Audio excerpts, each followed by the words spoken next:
to us back there. So we were having a puzzle day at home.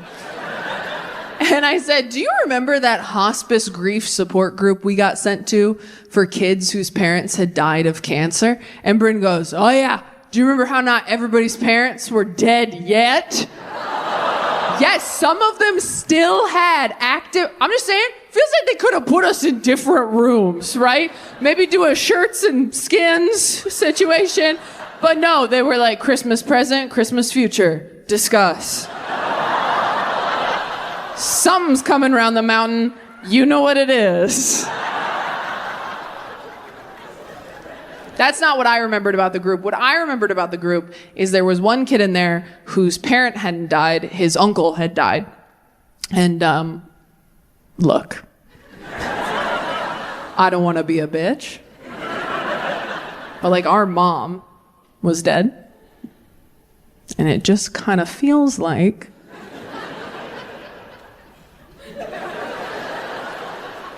paper covers uncle. You know what I mean? Like, I'm just saying, like, this kid had parents. He wasn't Spider-Man. Like, some losses affect who you are for the rest of your life, and some are your uncle. Like, what are we? I do think when you have, now that's not cured yet.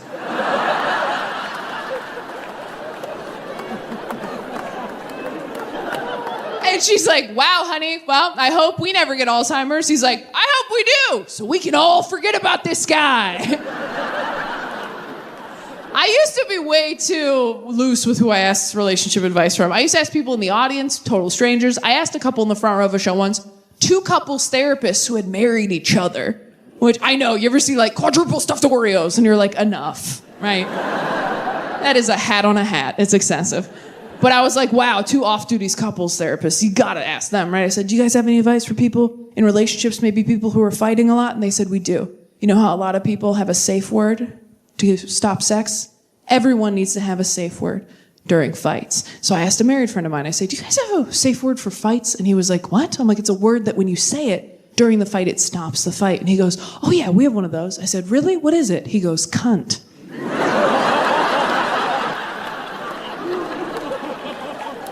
But I have to say, it doesn't really work if she said it. I was like, Jesus, I was looking for like pineapple, dude, but...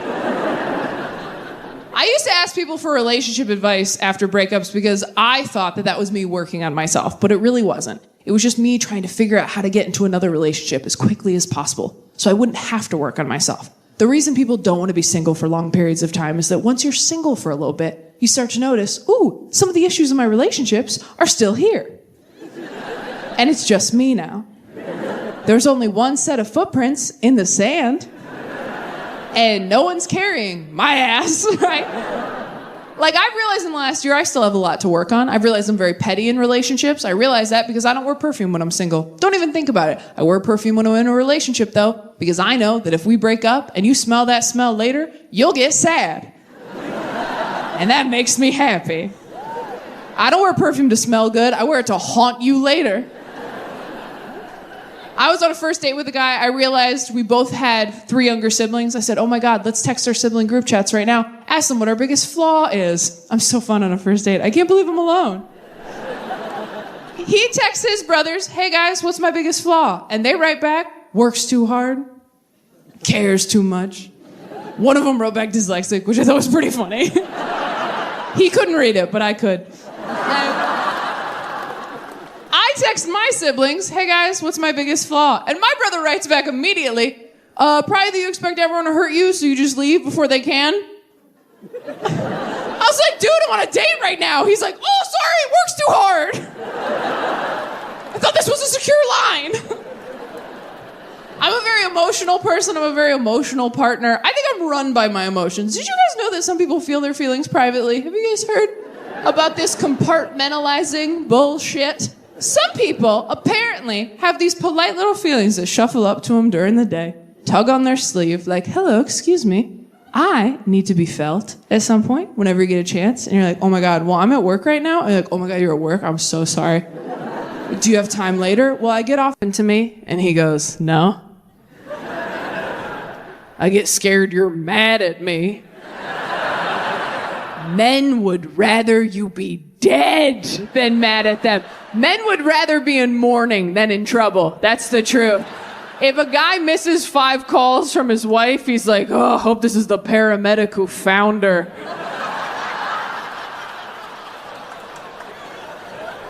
I also wish that joke didn't work. You know what's so funny to me about men who kill their wives? What? Well, just wait.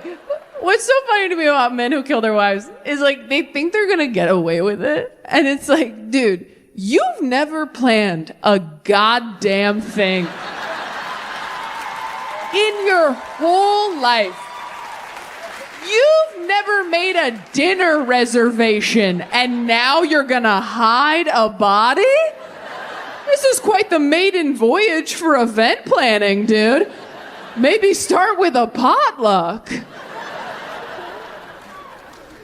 I do think I've spent a lot of my life being really scared of death. I have a fairly high sex drive. Not crazy high, not like I'm gonna catch something at the bus station high.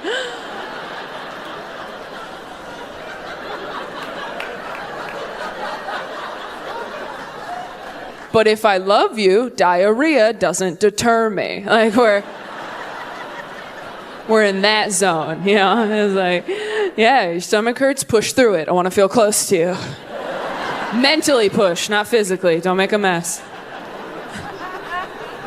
That joke makes me sound so much cooler than I am. I'm not that cool. I've had sex with 2 people, 4 if you're Christian. Like, I'm not a good time. I'm not. I don't like casual sex. All my friends are like, you don't know if you like it. You've never tried it. I'm like, I've also never tried cottage cheese, and I know that shit looks nasty. It's all wet and bumpy. I don't trust it, okay? I had a friend try to convince me with this argument. She goes, you have to try it, Taylor, because there is nothing as empowering as just banging some guy and leaving. I'm like, I mean, that sounds good, but I don't know. Have you ever tried to make a dude's mom love you more than him? That is power. I still talk to Sheila, so. Haven't heard from him in 8 years, but every Christmas she's like, I miss you.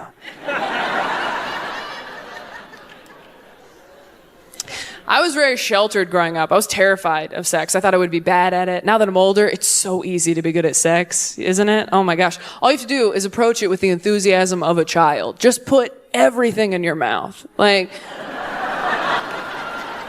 if you can reach it and it fits, that's where it goes.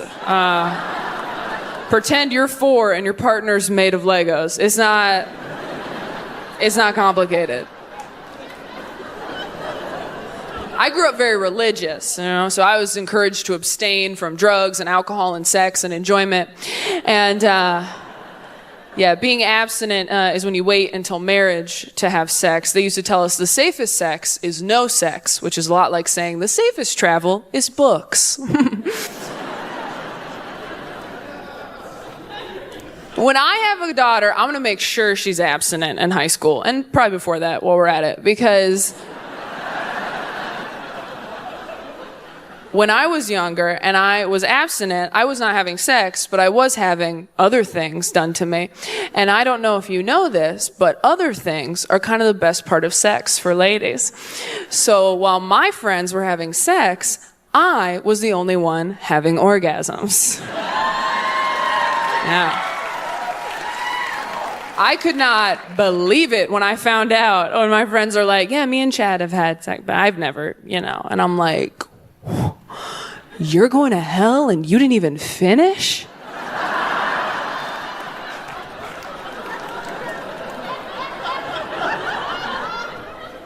I'll pray for you.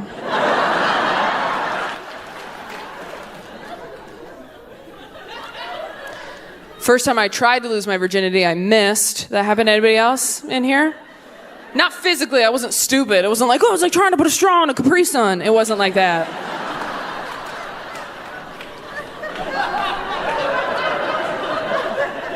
What happened was, I was waiting until marriage or until Jesus came back, because I'm like, my dad will like him, right?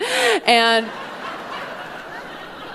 I waited, and then finally, I tried to lose it to my boyfriend in college, who said, no, thank you, which was a bit of a curveball. Nobody told me to expect sexual rejection as a woman. Nobody prepares you. From the time you start walking as a little girl, they're like, hey, everybody wants in there. You gotta build a perimeter and keep everyone out. I was so busy trying to keep people out of me, I never thought I'd have to talk someone into me. Men take sexual rejection much easier because they're prepared for it. From the time they start walking, they're like, hey, Brent, you're a little creepy. Maybe keep an eye on that. You're gonna need to get consent, which is a noise she makes, not a feeling you feel.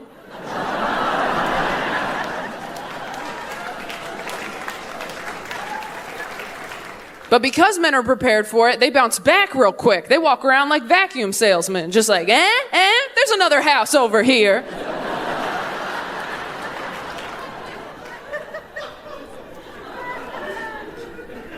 My boyfriend was nervous to have sex with a virgin, and I was like, well, the good news is you only have to do it once, and then guess what? Problem solved. I felt like a high schooler trying to get a job at the Gap, just like, oh, well, we really want someone with retail experience. It's like, well, how am I supposed to get some unless someone takes a chance on me?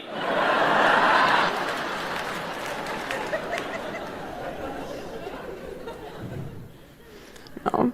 I was literally told by somebody that getting rid of my virginity as a woman was going to be like handing out free samples at a Costco. And instead, I felt like one of those guys on the Vegas Strip trying to hand you a nightclub flyer. It's like, no, come on in. It'll be fun. There's lights. It's kind of damp. Get in here. It's fun. But you know what they say? Women always go for men like their fathers. So I keep going for guys who do not want to sleep with me. Like, that is so like my dad. All right? No reason to be offended. That joke's about what a great dad my dad is. I lost my virginity late. I lost it when I was financially independent.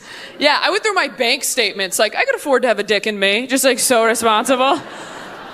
All my other friends lost it under a Backstreet Boys poster in their mom's house, and I lost it under an IKEA painting that I purchased with a coupon. But I'm glad I was raised that way because it taught me how to choose sexual partners in a very responsible way, okay? Because when I was younger and I was waiting, I would tell guys, I'm not ready to have sex yet. Is that okay? And anytime guys were really cool about that decision, that just made me want to have sex with them more because there is nothing hotter than someone respecting your boundaries. You're just like, what? Take your pants off. Get over here. The hottest thing you can say to a girl is, hey, we don't have to do anything. Now we do. So I still do this as a sexually active adult. I pretend I'm not ready to have sex with someone new yet, just to make sure they're a good person first. I call it the gobstopper test. I go, oh, I'm not ready. Is that okay? He's like, totally fine. No worries at all. And I'm like, Charlie, you won! You did it!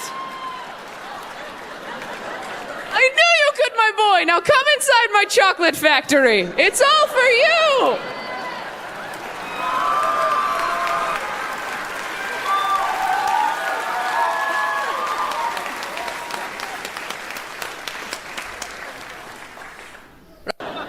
Would you break up with me? And he goes, yes. And I was like, whoa, fast. No follow-up questions. You're just out like that. He goes, it's illegal, Taylor. I'm like, so are mushrooms, and we did those. Now you're this law-abiding citizen just because we're cousins? He goes, you're so wrong about this. Ask anyone we know. So I texted the 3 happiest couples in my phone, and I said, hey, if you two found out you're cousins, you didn't know when you met, you haven't known this whole time you've been together, you have the same relationship you've always had, but whoops, you're cousins. Would you break up? And they all wrote back, do we have to tell anybody? And I showed him my phone and I said, that's what love looks like.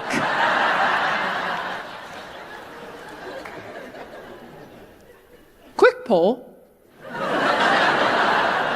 If you found out your partner was your cousin, clap if you would break up with them. Okay. That's a lot of people. No, don't discuss. Fight in the car. Fight in the car. Okay, now, if you found out your partner was a robot, clap if you would break up with them.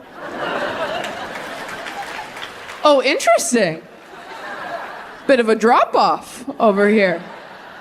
Some of us clap for cousin and not for robot. Okay, so we're going to abandon our family, but we'll keep fucking the toaster. Okay, oh, that makes sense. Google all your pills by yourself. So after years of trial and error, I finally found a combination of things that worked for me. And 6 months ago, I decided to Google it, because what the hell? And it turns out that everything I'm taking is primarily used for bipolar disorder. So I went back to my psychiatrist and I was like, hey, do we think? And she was like, oh, yeah.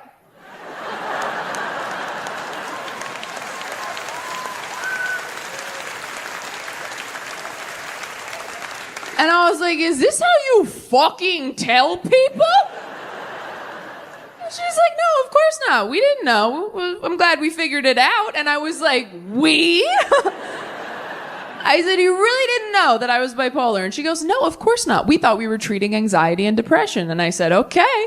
Because this kind of feels like a putting your dog's medication in cheese situation.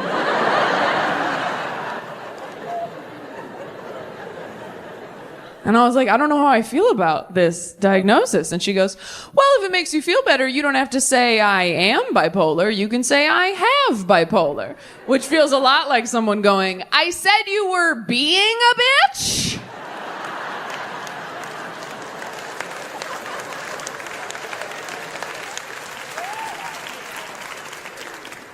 I'm so glad I know that I'm bipolar now. I mean, I have the right meds. I got a mood ring. I'm handling it.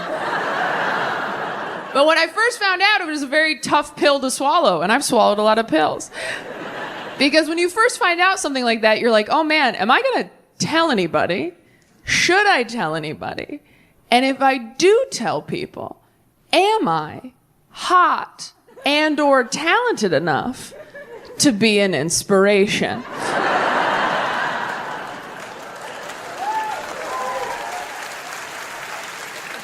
Like, if I have a thing and someone else has that thing and they find out I have it too, are they gonna feel good or bad with that information? Because when I got diagnosed, they started listing names. They were like, you know who else is bipolar? Selena Gomez. And I was like, that does make me feel better. She is very pretty. Okay, I'll be bipolar. I did not grow up in a household that was very, mental health conscious. We were very religious. I don't know if you've ever tried to tell your conservative dad that you have a mental health issue. It doesn't go great. When I was in high school, I was like, Dad, I think I'm depressed. And he was like, you just need some protein. Get a scoop of peanut butter. Yeah, there's a lot of dads out there just white-knuckling it through life right now. Clinging to a jar of chunky Jif like it's the answer. Just a buoy in the storm. It'll pass. The only mental health advice my dad ever gave me is I was having panic attacks in high school and I didn't know what they were. And I was very stressed out. And I was like, I don't know what to do. I don't know what to do. And I feel like this. I don't know what to do. And he goes, all right. All I can tell you is that when you feel like this, get as far away from the people you care about as possible. Until you feel different. Which is advice you give a werewolf. Just run into the woods so you're not a monster anymore. Don't let them see you change. They won't accept you for what you truly are. And I had friends who scared me too when I was trying to get on medication. They were like, ugh, I tried antidepressants. I didn't like how I felt on them. I didn't feel like myself. And now that I'm on them, I'm like, yeah, me neither. It's the best. Okay? And I do feel like myself. I just feel like now someone's sitting on me going, shh, stop talking. You will ruin everything. We are trying to help you. You'd be married right now if you just shut the hell up. Remember that? Yeah, us too. We are trying to help you. Go to sleep. Choose a different adventure.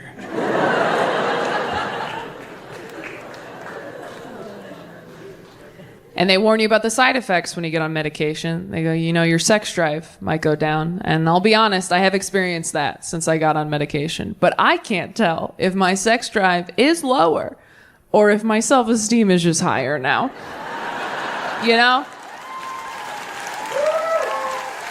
It's like, am I not in the mood or do I just not need the validation? Which is it? Because depression will bring you to your knees and you're like, well, I'm down here, might as well make someone feel good. I do not want to waste a trip. If you're not laughing, congrats on your serotonin. And if you're like, what's serotonin? Don't worry, you have enough.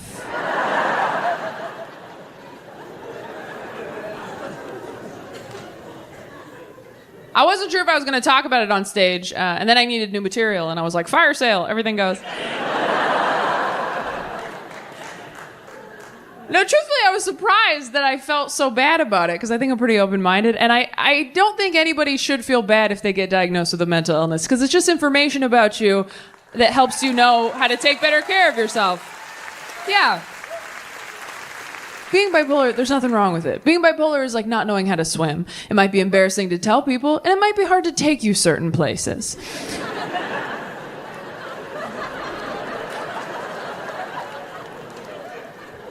But they have arm floaties. And if you just take your arm floaties, you can go wherever the hell you want.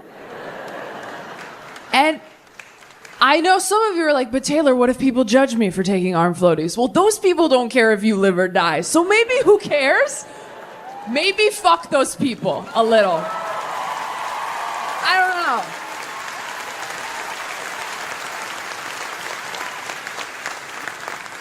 That being said, you have to take your arm floaties. Because it's not cool to know you can't swim, go to the public pool anyway, and jump into the deep end, making it everyone else's problem. And you're thrashing around going, I'm good. They're like, you're literally drowning. And then someone nice and handsome jumps in to help you. And you're like, see, I'm fine. I can totally swim. And they're like, no, you're holding him underwater. You turned Kevin into an arm floaty. And that's not a fair relationship for Kevin.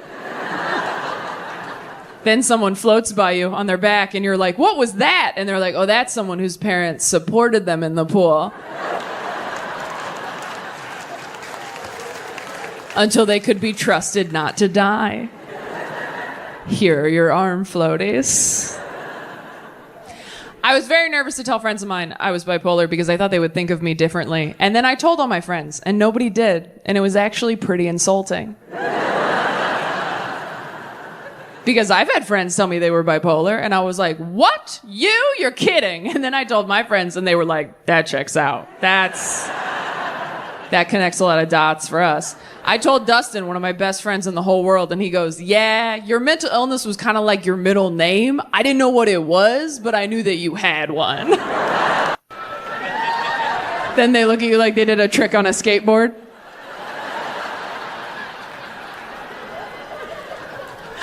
I have an uncle who's a pastor, and he's a really cool guy. He's very humble, down to earth. He's not like one of these mega church douchebags who wears expensive sneakers and like writes a book with his face on it. Every time I see a pastor on a book tour, I'm like, hey man, weren't you already promoting a book? Like,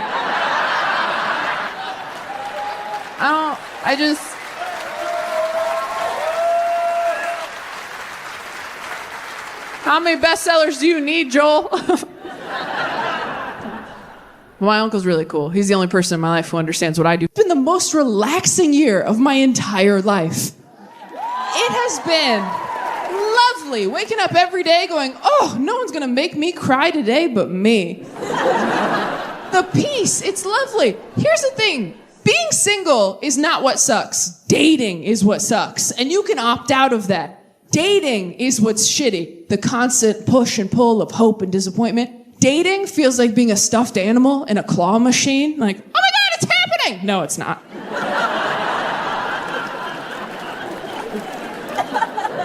Oh my God, here we go. Wow, can't believe I told people. That's embarrassing. And you're just moving me over to get to something else. I understand. I get that.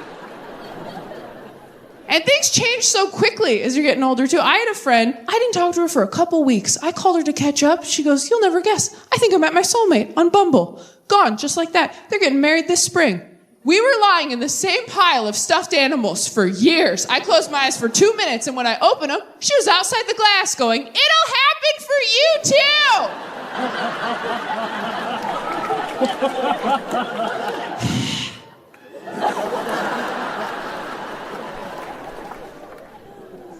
I love being the neutral friend who's not dating, because as you get closer to 30, breakups get more and more devastating. Half my friends are getting engaged, and the other half are going through the worst breakup of all time with the person they thought they were going to die with, which means half the phone calls I get are, I'm getting married, and the other half are, I'm getting old, and I'm like, I am getting Taco Bell. Who wants something? Taco Bell, good for every occasion. Nothing will make you more grateful to be single than watching your friend go through a devastating breakup. That's messed up to say, but it's the truth. I have a friend just went through a breakup, still follows her ex on social media because they're trying to be mature and evolved. Rookie mistake. Her ex just posted a photo of him and his new girlfriend, who is a model. I know, don't worry, we all called her. We're like, hey, how's it going? Have you been online today? Because we were thinking maybe doing like a no screens day. We were thinking maybe we just power down, get a quilt, find a field, maybe crack the Bible open one more time. I don't know. She's like, I already saw it. We're like, oh, we're too late. Okay, are you okay? She's like, no, honestly, I wish he was just like dating a man instead. And we're like, oh, you are so problematic, Trish. Why? Why would that be better for you if he was just dating a man instead? She goes, no, listen, because then if he dumped me for a man, it would be like, well, okay, then he just wanted something that I could never be. And we were like, well, yeah, I mean, that's kind of...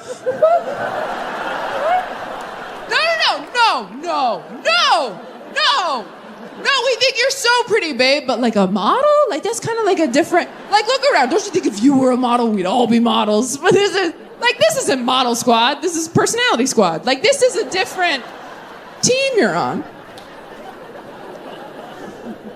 We have another friend who just got cheated on, which is crazy. You can't cheat anymore. It's not the 90s, you idiot. Your phone is tracking your every movement. You're going to get caught. You're going to go out and buy your side chick flowers. Your wife's going to get a text from Bank of America like, we noticed that Steve was being thoughtful? That just seemed like suspicious activity over here at BOA, because we know that POS. I think it's important to hang out. I'm always nervous to babysit. I don't want to ruin her life because, like, that's her parents' job. And so I just put on a Disney movie and I hid in the kitchen and I thought, we'll get through these 4 hours together. Halfway through the Disney movie, this little girl, she's 6 years old. She comes running up to me in the kitchen and she goes, Taylor, what does being in love feel like? And it's tough, you know, because, like, how do you even begin to explain love to a child that young? How do you even begin to explain romance and courtship? You know, it's complicated. There's an app and you got to download it and swipe. There's like a whole resume you have to fill out, take a picture from up here, Facetune it. That's another app, okay? But I didn't want to lie to her, and I wanted to relate it to something she would have understood, something that she would have experienced in her young life. So I thought about it and I said, being in love is sort of like, okay, do you remember when you got lost at the grocery store? That was scary, right? But then do you remember how you felt when you finally found your mom? How safe and happy and relieved you were? And how you ran up to her and you grabbed her leg? And then you looked up and it wasn't your mom?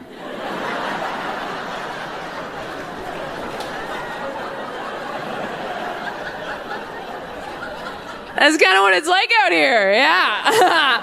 You think you know somebody, turns out it's just some stranger with your mom's niece. Trust no one, swipe left.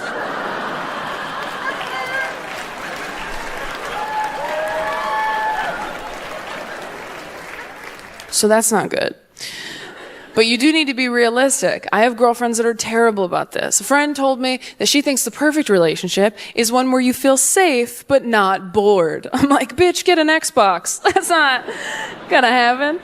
You have to think about what you want and what you need in a relationship. Because what you want is usually a fantasy, and what you need is what's going to make you truly happy. Same friends, like, I want Channing Tatum. It's like, well, you need Seth Rogen, so make peace with it.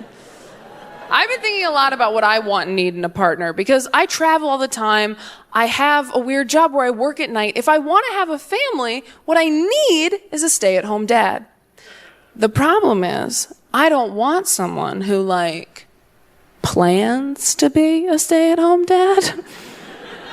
You know those guys who are like, I'd love to be a stay-at-home dad. You just, like, sit on the floor, smoke weed, eat crumbs. That guy sucks.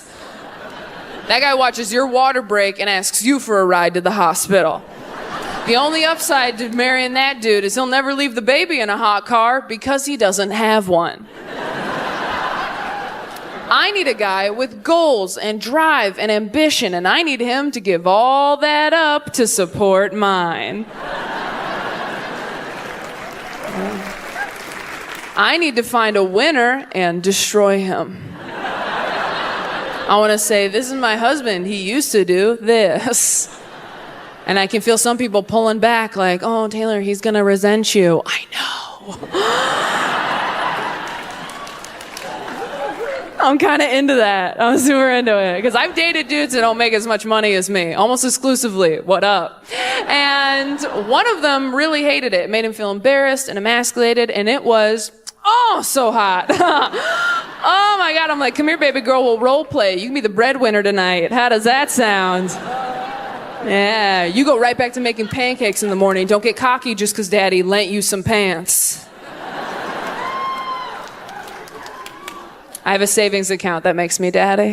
Then I dated a guy who was super fine with the situation. He's like, so you make more money than me. Who cares? Doesn't matter to me at all. And I was like, oh. Okay. And I don't need you to be upset always. I just want that edge in our relationship. Like, I need you to choke me in bed, but kind of mean it a little. Like, I want that power struggle to keep it hot. Like, I want you to make those passive-aggressive comments at dinner parties and make all our friends drive home. Like, what was that? Are they okay? Sitting in that circle before dinner, drinking wine, just like, so how are you, Bill? He's like, oh, you know, pretty good, pretty good. Hard to sleep with all these dead dreams under my pillow. Am I laughing? I've been practicing. Anyway, I'm just gonna get another beer. Honey, do you want anything? I mean, you've already taken everything from me. I'm doing finger guns because I can't shoot you for real. And I'm like, ooh, don't worry about him, everyone. You know how they are, right before they get their allowance.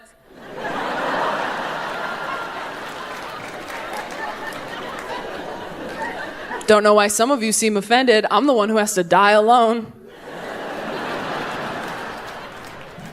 And then you come in real sweaty, like, hey, it's good to see you. Glad we're finally doing this. Did they bring bread? They should have brought bread. The bread should have beat us here. Hey, can we get some bread, please? Can we get something to do with our hands other than attack each other, please? How are you? Tell us about you. Don't make me look at her. Don't make me look at her. And that's when you, as a single friend, get to tell your married friends all about dating nowadays. You get to tell them about the ghosting and the catfishing and the deep fake AI porn. And you know they get back in the car a few hours later like,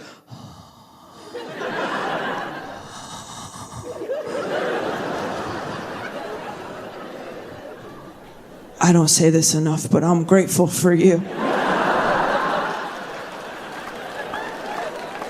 Hang out with your married friends. Go to their barbecue. I'd love to come. What can I bring? Ice, dessert, perspective. You want to know what the best part about being single is, though? I just want to make sure. If I talk to you and you're not into it, that's completely fine with me. I wouldn't talk to a live entertainer either. Do you consent to crowd work? I need a verbal yes, not just a thumbs up. Yes, see? Not that hard. That's how it's done. All right. All right. How old were you when you got the sex talk? 9. Okay. That seems a little early, but also kind of okay. I don't know how tall you were at 9. Right? Were you asking questions, or were your parents just like, it's time? My mom took me for a picnic in the garden. Your mom took you for a picnic in the garden? Fuck you so hard. Are you serious? Your mom took you to a picnic in the garden to tell you the horrors of sex. I'm sorry, I'm having an emotional reaction to that. That's the most beautiful thing I've ever heard. This secret garden sex talk. Holy shit, okay, wow. What's that like, Lorelai Gilmore? Fuck me. So you weren't asking questions or anything. Your mom was just like, it's time. Oh, you were asking questions. See, a lot of people ask questions, and I didn't realize all these kids were so smart. I didn't know we were supposed to be smarter. I never asked any questions when I was a kid, which is so stupid now that I think about it. Because when I was a kid, before I got my period, I had 3 holes, right? I still do. I don't know why I said it like that. I still do, for the record, just for anybody watching. I still always have had, always will have. I mean, I think when you get your tubes tied, do they seal it? Oh, I'm gonna Google it. Forget this. This was a tangent. I'll deal with this on my own. But before I got my period, I had 3 holes, and one of the holes wasn't doing anything, right? And I never thought to ask anyone around me, hey, what's this unemployed hole doing between my other 2 holes that are working pretty hard? I just walked around all day like, I don't know, that's my big one. God knows what he's doing. That's where my faith goes.